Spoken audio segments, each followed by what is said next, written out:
welcome, welcome, welcome. Welcome to The Tonight Show. You're here. You made it. Thank you very much. You guys, it is Sunday night, and we are here with a special NFL post-game edition of The Tonight Show. That's right. We are coming to you after the game between the Cincinnati Bengals and the Los Angeles Chargers. The game was intense. It felt just like watching Mike Tyson and Jake Paul fight, except these guys actually hit each other. Wow. That's right, everyone is still talking about this. On Friday night, Jake Paul beat Mike Tyson in a boxing match that was described by most fans as underwhelming and sad. Forget the boxers. The real chance for the viewers who went the distance. It's like, get up, it's almost on, it's midnight, yeah. Yep, Jake Paul won by decision against 58-year-old Mike Tyson. Apparently, Paul isn't stopping here. After the fight, he challenged the entire cast of 60 Minutes. The whole cast. One point during the match, a Netflix notification popped up that said, "Why are you still watching?" That was interesting. Wow. That was interesting. I'd never seen that before. That was a good one. Yeah, not only was the fight uneventful, but a lot of people watching said the Netflix live stream kept buffering and glitching. Yeah, it was a frustrating night. Every time the picture froze, people yelled, "This sucks." And then the picture unfroze and people yelled, "This sucks too."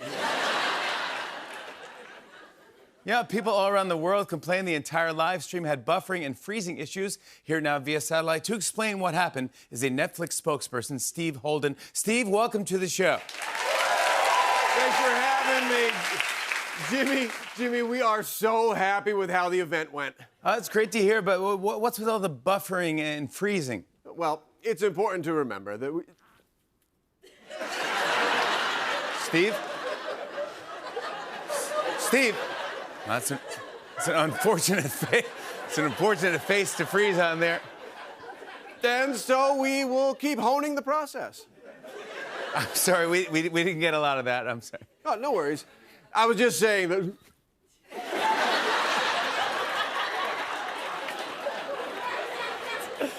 Wow, that is not a great look.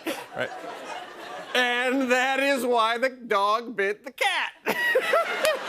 I thought of that joke just for you, Jimmy. Well, we missed the whole thing. You guys are still working through the issues, so I think that.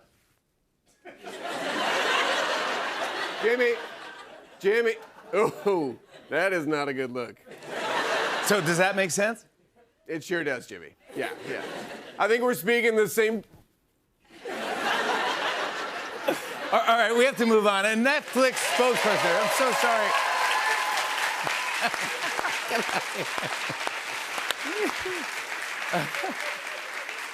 Well, guys, as I mentioned, we're coming to you after tonight's big game between the Cincinnati Bengals and the Los Angeles Chargers. Now, as you know, at the end of every season, they give out awards like Most Valuable Player, but they also give out awards during the season. Really? Yeah, I'll show you what I mean. It's time for tonight's show superlatives. Here we go.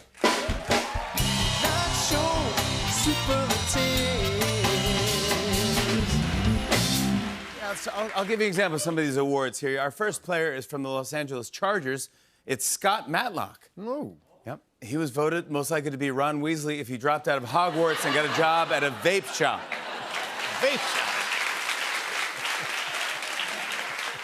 A vape shop. This next up from the Bengals is Alex Kappa. He was voted most likely to be the Uber Eats driver who shows up with half the fries missing from your order. There you go. Oh, I don't eat fries. Next from the Bengals is Ted Karras. He was voted most likely to burp in the middle of a eulogy. Oh, that's terrible. Wow. We all grieve differently, yeah. Next up from the Chargers is Brendan Hymus. He was voted most likely to wake up every morning and blow into an elk horn. Next up for the Bengals is Mike Gesicki. He was voted most likely to actually be interested in hearing more about his car's extended warranty. Yeah. Next up from the Chargers is J.K. Scott. He was voted Clayist Aikenist. Oh. Wow. Sounds like a Harry Potter. Wow, J.K. Clayist Aikenist. Next up from the Bengals is Trenton Irwin. He was voted most likely to enter a room to the sound of wind chimes. Hello, friends, 'tis I. Next from the Chargers is Joe Alt. He was voted most likely to still have 100% of his baby teeth. That's a rare award. You don't give that out many times. And finally, from the Chargers is Easton Stick. He was voted most likely to say "Dad" when he sees a punching dummy. There you have it. Those are your superlatives right there. That's right. We are following the big Chargers-Bengals game, and I see that we have some football fans in the audience. Check out this guy right there. Oh. Yeah. Let me guess. You're rooting for the Chargers. Ah. What, me? No, I don't really follow football. Oh, it's just that the Chargers played tonight, and you had the word Chargers painted on your face. Oh, I see the misunderstanding. No, I wrote this to remind me to bring my phone chargers today because my battery was pretty low. Oh, but you are also wearing a jersey with the Chargers quarterback Justin Herbert's number on it. Justin Herbert? Is he a football guy? No, I wore this shirt to remind me my phone's battery is at 10%, which is why I needed to bring my chargers. Really sorry about the confusion, man. You're doing a great job, by the way. So you're not a football fan? Sorry, no. And you weren't watching the game before this show? Nope, I was at the Lion King on Broadway. Then why are you wearing that huge foam #1 finger? What? This? Dude, this is my real hand. I was born this way. It's been a real challenge for me being different like this. Kids were tough on me at school. They called me names like Four Eyes and Melonhead. But I worked hard, twice as hard as everyone else. And I've taken what's different about me and made it my greatest strength. And now I can hold my head up high and say, this year, I was voted best elevator operator in New York. Wow. That is a beautiful story, sir.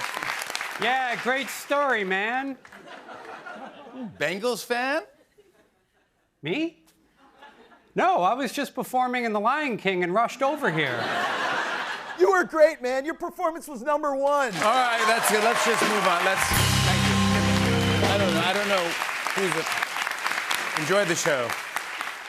Hey, I saw that a man at an airport in Peru was caught trying to smuggle something pretty unusual through security. Take a listen to this. A Korean citizen was detained at Lima's airport. He had strapped to his body 320 tarantulas, 110 centipedes, and 9 bullet ants. The man was discovered when security staff noticed his stomach looked unusually swollen. Guy was like, well, there goes all my Christmas gifts. He tried claiming that they were his emotional support tarantulas. Well, get this. A woman just gave birth to a baby near the ticket counter at the Miami airport. Yeah, the TSA didn't know she was pregnant. They thought she had 300 tarantulas attached to her belly. Yeah, they weighed the baby on the baggage scale like, aw, he's 2 pounds over, so that'll be $40. Well, this is fun. I saw that Connecticut has created the nation's first Christmas movie trail, which features 22 filming locations from various Hallmark, Netflix, and Lifetime movies. So if you're a fan of those holiday movies, I'd say head to Connecticut. Excuse me, Jimmy? As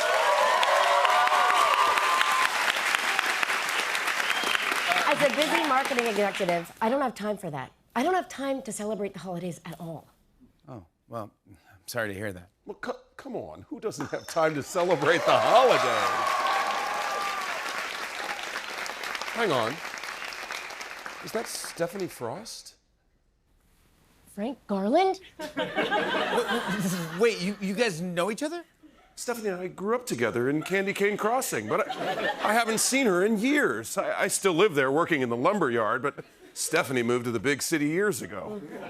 I hate to interrupt, but I just came from the North Face outlet store, and I just heard about a pet shop in Candy Cane Crossing that needs to be saved.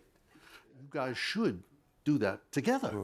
I don't know. I've got a lot of lumber to deal with. Yeah, and I'm too busy with my big city marketing job. Hang on. Can I say something? I've been a diehard fan of these stories for a long time, and if you know what's good for you, you'll listen to that guy who's not Santa and get on over to Candy Cane Crossing, because you crazy kids are gonna get married in the end. What do you say, Stephanie? Oh, heck. Let's do it. Wow! That's fantastic! Wow! I'm so happy! Wow! That's a great...